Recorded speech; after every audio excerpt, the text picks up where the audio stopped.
ఇక కన్యారాశి వారి ఫలితాలని గమనించి చూస్తే ఉత్తర ఫల్గుని నక్షత్రం వారు తమకేదో అనారోగ్యం ఒకటి వచ్చిందేమో అనే దిగులుతో మానసికంగా అనారోగ్యాన్ని పొందేటటువంటి వారం ఇది.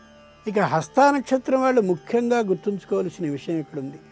మీ పై అధికారులు కానీ క్రిందివారు కానీ మిమ్మల్ని పొగిడేసినంత మాత్రం చేత కొత్త బాధ్యతని నెత్తి మీద వేసుకోకండి. చిత్తా నక్షత్ర జాతకులు యథార్థంగా అపనిందకి గురి కావడమే కాకుండా తాము చేసిన చిన్న పొరపాటుకి ఉద్యోగంలో ఒక విధమైన సంజాయిషీని ఇచ్చుకోవలసిన అవసరం వస్తుంది.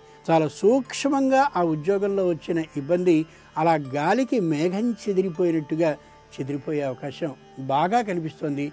మనోధైర్యంతో ఉండండి తప్ప శారీరకమైన అనారోగ్యం దాకా ఈ మానసిక అనారోగ్యాన్ని పరిణమింప చేసుకోకండి. ధైర్యం కోసం దుర్గాదేవి స్తోత్రాన్ని పఠించుకోవడం చాలా అవసరం. దేవాలయంలో ఈ వారం ఎంత కుంకుమ అవసరం అవుతుందో ఆ కుంకుమని అమ్మవారి ఆలయంలో వేయడం ఈ రాశివారు ఈ వారం చాలా అవసరం.